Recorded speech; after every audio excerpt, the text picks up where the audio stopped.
बिस्मिल्लाहिर्रहमानिर्रहीम। अस्सलाम वालेकुम students, this is your teacher Fazal Shahbaz Khan. उम्मीद करता हूँ कि आप सब बिल्कुल ठीक ठाक होंगे और सेव होंगे।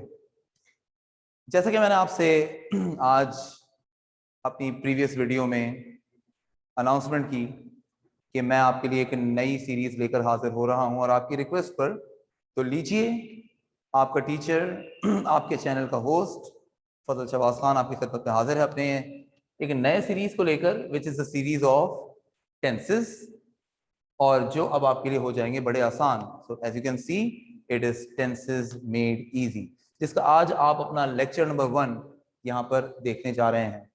तो आज के लेक्चर का फटाफट आगाज करने से पहले एक बार फिर मैं आपसे रिक्वेस्ट करूंगा, ऐसी बहुत सारी सीरीजेस तैयार करने के लिए मैं तैयार हूं, और इससे पहले कि मैं उनको बनाऊं, मैं चाहूंगा कि आपको उसकी पहली नोटिफिकेशन ज़रूर मिले, जिसके लिए आपको मेरे चैनल को सब्सक्राइब करना होगा और नोटिफिकेशन हासिल करने के लिए बेल आइकन पर क्लिक करना प्लीज़ मत भूलिएगा। तो चलिए बिला ताखीर आज के पहले लेक्चर का आगाज़ करते हैं। कितनी बार हमने टेंसेस पढ़े होंगे? आई थिंक बहुत दफ़ा, बचपन से लेके आज तक कई बार। लेकिन इतने अरसे तक टेंसेस पढ़ते रहने के बावजूद भी क्या हमारे लिए कुछ भला हुआ, कुछ बेहतर हुआ? द आंसर इज नहीं। क्यों? क्योंकि डायरेक्ट हम टेंसेस का नाम उठाकर उस पर फॉरेन ट्रांसलेशन शुरू कर देते हैं, उस पर फॉरेन वर्किंग शुरू कर देते हैं। प्रॉबेबली किसी ना किसी के लिए ये मेथड वर्कआउट कर भी गया हो, लेकिन प्रॉब्लम इज दैट कि हर एक के लिए ये मेथड सूटेबल नहीं होता। तो आज मैं आप लोगों के लिए लेकर आया हूं एक बेसिक कॉन्सेप्ट। किसी भी चीज की शुरुआत अगर के बेसिक टूल से की जाए तो कितना अच्छा होगा। आइए जरा बात करते हैं कुछ बेसिक कॉन्सेप्ट्स की, और एक छोटी सी चीज जो मैं यहाँ पे लिखने जा रहा हूं उसके बारे में तो खैर सबको इल्म होगा, जरा ध्यान देते हैं। मसलन ये तो हम सब जानते हैं कि टेंसेस का मतलब होता है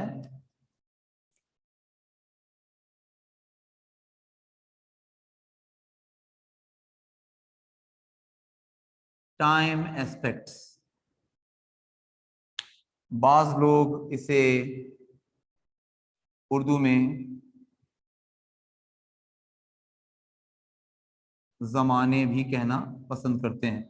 मैं कहता हूं कि ये सही कहते हैं, गलत नहीं कहते, लेकिन जाहिर है कि जमाने का ताल्लुक भी वक्त से होता है। तो टेंसेस टाइम है। अगर एक लफ्ज में डिफाइन करेंगे तो टेंसेस को टाइम कहा जाना चाहिए। टाइम 3 तरह के होते हैं। पहला टाइम होता है प्रेजेंट, दूसरा टाइम है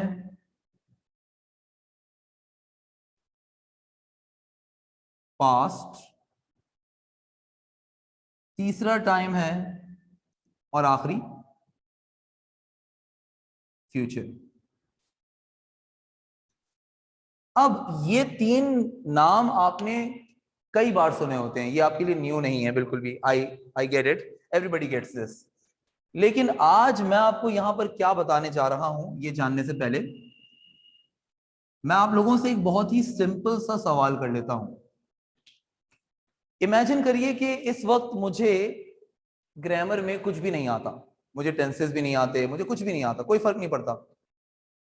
मैं फिर भी आपसे एक सवाल पूछता हूं कि क्या अगर आपके सामने कोई पैराग्राफ लिखकर दे दिया जाए, या आपके सामने कोई लिखा हुआ पैराग्राफ हो इंग्लिश में, और आपको ग्रामर नहीं आती, टेंसेस नहीं आते, कोई बात नहीं, लेकिन क्या स्टिल उस पैराग्राफ को देखकर आप ये बता सकते हैं कि कौन कौन से जुमले प्रेजेंट के हैं और कौन कौन से पास्ट के हैं और कौन कौन से फ्यूचर के हैं?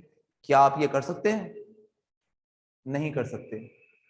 और अगर कर सकते हैं तो बड़ी अच्छी बात है, लेकिन मैं उन बच्चों से, उन लोगों से मुखातिब हूं हर उम्र के, कि जो इस उम्र में पहुंचने के बावजूद भी अब तक आइडेंटिफाई भी तो नहीं कर पा रहे। तो भाई इससे पहले कि हम ग्रामर पढ़ें, इससे पहले कि हम डेप्थ में जाकर टेंसेस को मुकम्मल करें, इस पूरी सीरीज में बहुत सारे लेक्चर्स आएंगे, लेकिन इससे पहले कॉन्सेप्ट की तो बात करते हैं। तो आइए, आज मैं आपके लिए लेकर हाजिर हुआ हूं एक अदद बेसिक कॉन्सेप्ट। अब बिल्कुल अपनी जगह से हिलिएगा नहीं, ये लेक्चर आपकी जिंदगी बदलने वाला है। बेसिक कॉन्सेप्ट का मतलब यहां पे ये हुआ कि ठीक है, मुझे नहीं पता कि प्रेजेंट के कितने टेंसेस हैं, पास्ट के कितने टेंसेस हैं, फ्यूचर के कितने टेंसेस हैं, और अगर पता भी है तो ये नहीं पता कि हर टेंसेस के अंदर हम क्या करते हैं। फॉरगेट इट, वो हम बाद में अपने अगले लेक्चर्स में फॉलो जरूर कर लेंगे। फिलहाल व्हाट इज सो इंपॉर्टेंट,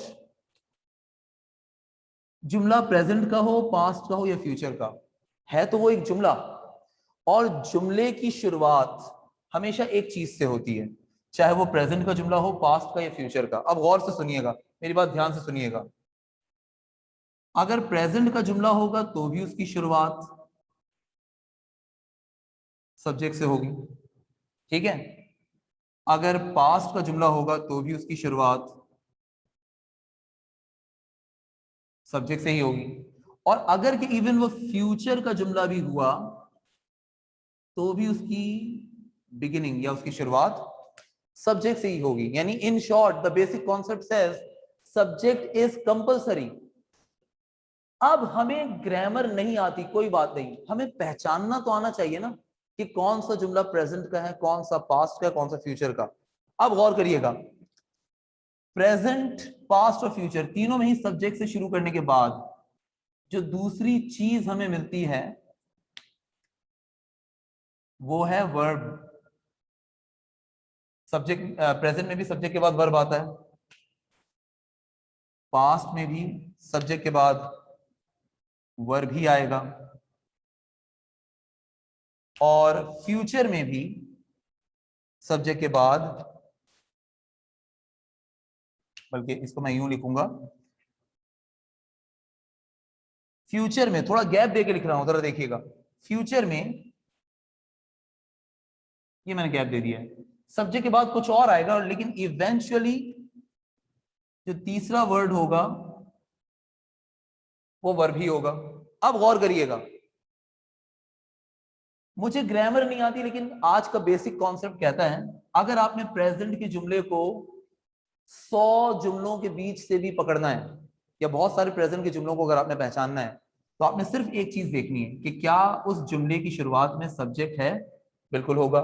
क्या उस सब्जेक्ट के बाद वर्ब है, बिल्कुल होगा। अब मजे की बात, वो वर्ब हेल्पिंग वर्ब भी हो सकता है और मेन वर्ब भी, क्या फर्क पड़ता है। द बेसिक कॉन्सेप्ट इज उस वर्ब को वर्ब की फर्स्ट फॉर्म की शक्ल में नजर आना चाहिए, यानी वर्ब तो वो हो लेकिन उसकी फॉर्म फर्स्ट हो। इसी तरह अगर मुझे पास्ट का जुमला पहचानना है तो भी वो सब्जेक्ट से शुरू होगा, और मुझे देखना है कि सब्जेक्ट के बाद वर्ब है, बेशक बिल्कुल वर्ब होगा, चाहे वो हेल्पिंग वर्ब हो या मेन वर्ब, कोई फर्क नहीं पड़ता। उस वर्ब की शक्ल किसी भी हालत में सेकंड फॉर्म होनी तो लाजमी चाहिए, तो वो पहचान हो जाएगी पास्ट की। अगर मैं फ्यूचर की बात करता हूं तो फ्यूचर का जुमला भी सब्जेक्ट से शुरू होगा, लेकिन फ्यूचर को फ्यूचर मार्क करने के लिए या तो सब्जेक्ट के फौरन बाद मुझे विल दिखेगा, या तो मुझे शेल का वर्ड नजर आएगा। अब विल और शेल नोट करने के बाद मैं जरा सा स्क्रीन को बेहतर कर देता हूं, थोड़ा सा व्यू अच्छा मिल जाएगा। अब विल और शेल को मेंशन करने के बाद मुझे जो तीसरा वर्ड मिलेगा वो वर्ब होगा। अब अगेन चाहे वो हेल्पिंग वर्ब हो या मेन वर्ब, क्या फर्क पड़ता है, उसकी भी फॉर्म किसी भी हालत में फर्स्ट ही होनी चाहिए। तो आज के बेसिक कॉन्सेप्ट में आपने और मैंने सिर्फ ये देखा कि ग्रामर में आगे टेंसेस कैसे होंगे, क्या होगा, हर टेंस में क्या होगा, ये तो हम पढ़ लेंगे।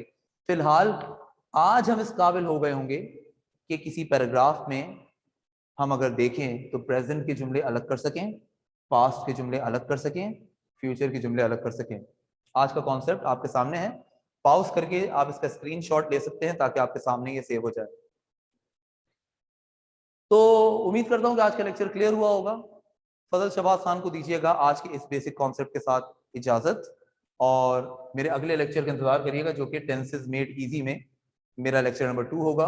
लेकिन जाने से पहले फिर रिक्वेस्ट करूंगा, if you are new to my channel, इसे सब्सक्राइब करिए, इस वीडियो को शेयर करिए, लाइक करिए, व्यू करिए, और मेरे चैनल को सब्सक्राइब करना काफ़ी नहीं होगा, बेल आइकन पर नोटिफिकेशंस हासिल करने के लिए ज़रूर क्लिक करिएगा।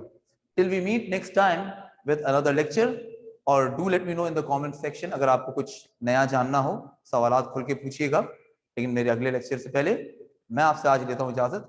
Till we meet next time, it's good bye.